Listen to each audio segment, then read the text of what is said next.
So we've got to talk about this as Donald Trump is preparing to send American troops against his own people. This is from the BBC. They say around 1,500 soldiers on standby for deployment to Minnesota. Now Fox News and multiple sources are reporting the same thing.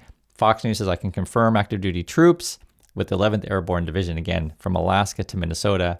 ABC, Washington Post reporting the same thing. I guess this is called the Arctic Angels. They specialize in cold weather operations, and that's why you would choose them.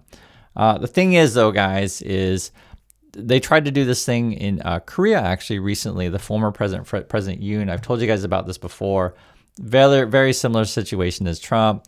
The guy's a conspiracy theorist, cultist, bunch of religious, loons hang out with him. And he tried to send the military against his own people. Koreans peacefully protested, arrested the guy, impeached him. He has, I think, multiple charges, I think 8 charges against him. The first one, 5 years in jail, and they're looking for more, be it life or possibly capital punishment. It's a very different history in Korea. I'm just mentioning it because I want you to think about the actions that Trump or any of the people who follow him take do have repercussions. Korea does have a different history than USA. If you want to learn about it, there's a movie, it's a fantastic movie. It's a true story. It's called 12/12 Today, and it's about a military coup. And I just mention this stuff because we've seen this stuff play out before in history to where Trump will try to pit us against each other and try to get us to fight each other. And that's what this stuff is about. Learn from history, guys. I do want you to know, though, that you're not alone if you're protesting the stuff that Trump does. Again, Trump wants us to all fight each other. Not everyone is on board with that. This is Senator Ron Latz. He says, today I stood with community members in peaceful protest, right? Keep it peaceful, against ICE Minnesota in a moment that has been deeply painful for many of our families and neighbors. Seeing our community come together in solidarity for justice and dignity gives me real hope. And this person has a sign that says, your silence gives consent, meaning that this is why you need to speak out and protect your neighbors against people like Trump. This is also something else as someone came in from California to fly. And listen to this. Here with James Cook. He is an attorney out here at the ICE protests in Minneapolis. He's outside of the Whipple building right now. James, tell him what you're doing here. So, yeah, I'm an attorney with the Burris firm in Oakland, California. But I grew up here, so I know the neighborhood really well. I know the area. What I'm trying to do is I'm really just trying to stop or delay detentions, right? So if somebody gets picked up, for instance, in the morning, I try to come immediately, and then I number one, I try to file a notice of appearance, and then maybe a request for suspension of detention, all right? Same thing with protesters. It's becoming a situation where U.S. citizens are being picked up and put in custody, so I also try to get them out as well. Show you that different people, right, do what they can to help out. This gentleman here is basically giving, free legal help. And essentially what I always say on this channel, when we talk about it, just follow the law, follow due process. The way Trump, wants to do things is just send everyone in, guns a-blazing, shoot first, ask questions later, that kind of stuff.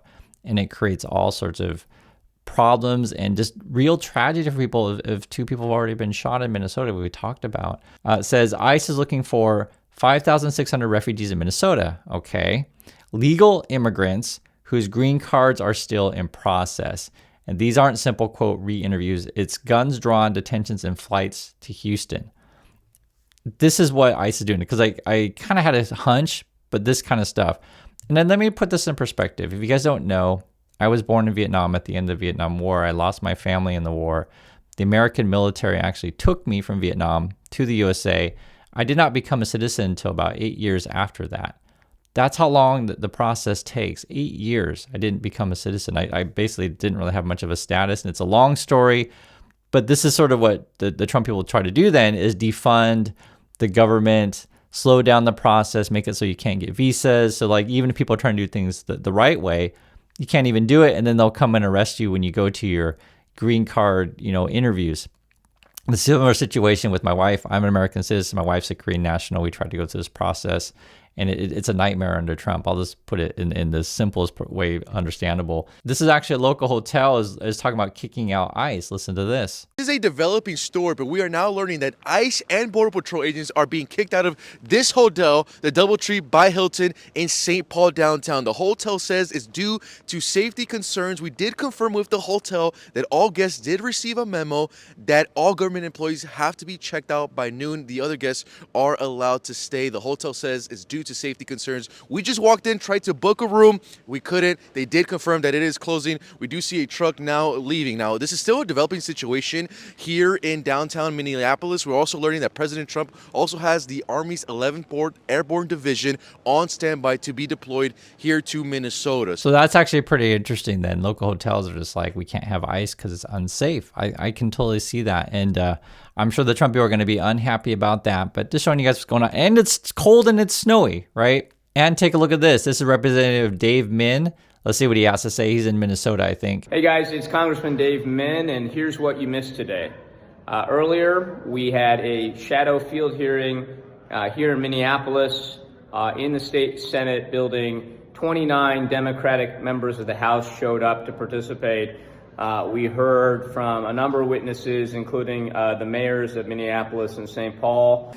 As the Attorney General said, this is not about safety. This is not about immigration. This is about sowing chaos on the streets of Minneapolis. This is about political retribution. And we in Minneapolis are suffering the brunt of it right now.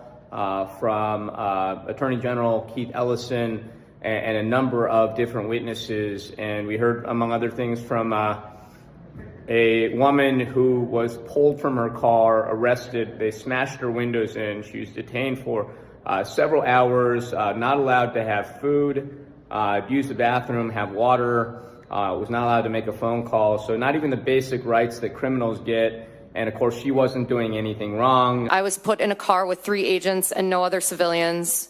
As soon as the agents got into the car and shut the doors, they immediately started taunting and mocking me.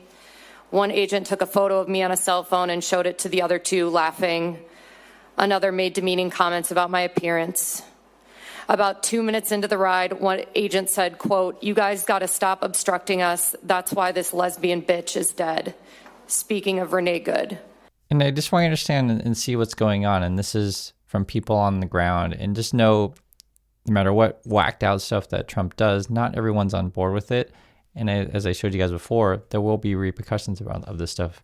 Donald Trump is privately ramping up his focus on another target in the Western Hemisphere, increasing complaining to aides in recent weeks about Canada, vulnerability to the U.S. adversaries in the Arctic. So I don't know, are we attacking Canada now? Is that what we're doing? And frankly, it's just obvious. Trump is crazy. If you want to say dementia, you can say that. Looney Tunes, bubble, whatever. He's just crazy. And the sad thing about it is, yes, there's still a population in the USA that follows the dude. There is. I'll just be frank with you guys. There's a bunch of people that are gullible, easily tricked and fooled.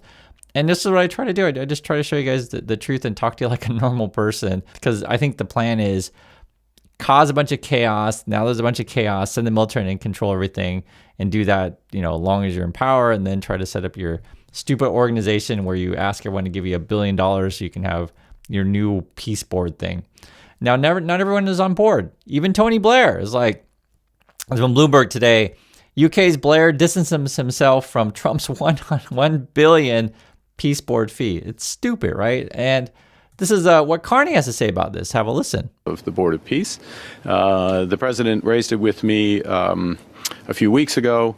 I said, in principle, yes, obviously, consistent with what I just said. I will do what I can do. We will do as Canada what we can do to achieve those core humanitarian objectives. With respects to the specifics of the Board of Peace, we haven't gone through all the details of the structure, how it's going to work, what financing is for, et cetera. And so we will work through those in the coming days. I had an exchange of views with the Emir, His Highness the Emir, about that, and I found that we were very aligned about what needs to happen, how it needs to work in order for this to be consistent with a positive outcome. Is $1 billion reasonable, though? And I mean, that's one of the look. The modalities of that money. How's it going? All these questions. Canada wants money to have maximum impact. Let me underscore one thing. Let me underscore one basic thing about the situation. We still do not have unimpeded aid flows, humanitarian aid flows at scale to the people of Gaza. That is a precondition for moving forward on this. So that was Carney asked directly, what do you think about the $1 billion thing that Trump wants? I mean, Carney's diplomatic about it, so he's not going to flat out say, well, Trump's an idiot, ignore him. But he does say, one of the things that we want to do is make sure the money goes to where it needs to go, and he mentions Gaza specifically. So this is Carney. This is what it looks like when someone speaks in complete sentences, and this is what it looks like when you have a good leader. So I think every time I show Carney, I'm sure everyone's like, how can I move to Canada? Trust me, I'm right there with you. Canada's a great place. Europeans switched tone, meaning that people are really pushing back against Trump. Trump, quote, pushed the button too far on Greenland, says source. Extraordinary meeting at 5 p.m. Brussels. Macron calls to deploy the trade bazooka. So I guess we're doing trade war against Trump. Meloni says tariffs are a mistake, and she's normally a Trump ally. Blackmail, threat, unable, some of the language permeating Brussels. All three major parliamentary forces say they cannot implement EU-US, quote, deal cutting tariffs on American industrial goods. Under these conditions, Trump managed to clue them. Europe faces key moment, act like a vassal, get treated like one, or draw a line in the sand. And we'll see how Europe responds, but already the rhetoric is pretty negative against Trump. Let's not get blackmailed by Trump. This is the joint statement. Then it's a joint statement. It's Denmark, Finland, France, Germany, Netherlands, Norway, Sweden, and the UK. And basically, as members of NATO, we are committed to strengthening Arctic security as a shared transatlantic interest. The pre-coordinated Danish exercise called Arctic Endurance, conducted with allies, responds to this necessity. It poses no threat to anyone. And basically, they're all standing in solidarity with Denmark and Greenland. But this is what Trump is doing. He actually is unifying in terms of isolating the USA and unifying the world and any sane person against him. You also have this, and I want to talk about media because one of the things that how Trump, and I would just illustrate how the game is played, Trump controls his people, right? Basically fools his audience and voter base by controlling the media. That's their plan. So, for example, this is an interesting one. You're getting pushback. It says exclusive, the Inside CCOT. So that was the 60 Minutes show that they produced. I think they were working on it for a long time. It was supposed to air. They ended up pulling from air. Theoretically, it could be today, I guess. It says, report that Barry Weiss shelved last month is slated to air tonight, according to sources at CBS. Details of the special edition. So that may or may not happen. It's already available on YouTube. I think Cory Booker put it on his channel, and there's other places you can get it. But it does matter because you want more and more MAGA people to see what's really going on, and that's the El Salvador stuff, if I remember correctly, where Trump sent people down there. Now I want to show you this. This is Lara Trump. This is Eric Trump's wife. Have to sing us a line here on Aaron. Come on. I'll do my best without any music or anything. Okay. Well, I won't back down. No, I won't back down. You can stand me up at the gates of hell, but I won't. So that was Lara Trump singing, and you can probably figure out she's not that good. And I also want to show you this. This is her dancing. They're filming some sort of music video. And the reason why I'm showing you this is that Trump's whole plan is to control the media. And if that is indeed the case, then he'll put all his family members and all his, cronies on TV, and you're just going to get really poor quality stuff. This is why, like, if you ever watch, for example, Chinese TV or North Korean TV or places, even Vietnam is a good example of types of countries where they have state media that controls everything. It pushes out all the talented and creative people, and you just put on your family members that have no talent whatsoever. And that's sort of what you see in Trump's cabinet. This is what Trump's trying to transform it into, to basically everyone becomes mediocre and just awful. You're going to have to be watching Lara Trump sing forever. You also have this. Trump is saying then that you have to broadcast the Army-Navy games. This person says, I enjoyed the Army-Navy game. as much as the next guy. So the football game between Army and Navy. But the president has no authority to tell broadcasters it's the only game people can watch at that time. Broadcasters aren't state media. The president has no authority to dictate sports programming schedules, right? So, and then Trump's like, oh, you have to do this day, you have to play this. And then I'm sure in this kind of games, and you'll have Lara Trump sing the national anthem, et cetera, right? This is what the world that Trump wants to put us all in is, again, send the military on you. If you complain, come to your house and threaten you, this kind of stuff. That's what I showed you guys before with the person who tweeted out about the Karen Levitt thing. You can see my last video on that. Or control, which games are on TV and which singers, et cetera. You also have this. They were threatening to sue CBS if you don't, broadcast things the way that they want. Have a listen to this. You went right at Ellen. Hey. Make sure you guys don't cut the tape. Make sure the interview is out in full. Yeah, we're doing it. Yeah. You said if it's not out in full, we'll sue your ass off. Oh, great. Okay. Right? Air it in full or sue you, right? That's basically what they're saying. That's the Trumpy world. Or something like this. This is, they're asking, okay, so are you going to investigate the agent who shot Renee Good, which I think is a reasonable question. Listen to what they say. Governor's response referenced a number of things, going after Mark Kelly, he says, Alyssa Slotkin, Jerome Powell. But he also mentioned what Matt Finn mentioned in his reporting there. He says the only person not being investigated for the shooting of Renee Good is the federal agent who shot her. So is the FBI conducting an investigation into that agent, into the shooting? What can you tell us about that? Will it be made public? Look, what happened on that day has been reviewed by millions and millions of Americans because it was recorded on phones when it happened. Okay, the Department of Justice, our civil rights unit, we don't just go out and investigate every time an officer is forced to defend himself. Right, so they're not going to investigate him. He dodges the question, and basically they're not going to investigate them. And again, put all this stuff together. The reason why people follow Trump, or there's many reasons, but one of the reasons people follow Trump is if they only watch Fox News and essentially propagandize and don't get the full story or to get honest discussions on this stuff, then they become basically lemmings and just follow people to wherever. And that's why I pose the question to you, do you want to see Lara Trump sing, every day on TV? This is Andy Kim in response. He says, so we won't investigate the ICE agent who shot and killed Renee Good, but will force prosecutors to investigate her widow instead. Just shameful. Renee's Good family deserves a full investigation, and already some people are quitting over this, right?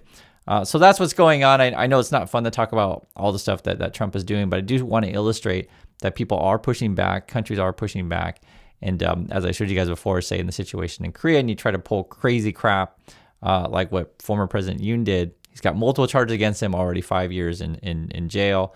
And again, they're looking for a lot more. So I do appreciate your time, everyone. Please be safe out there, and I'll catch you all in the next video.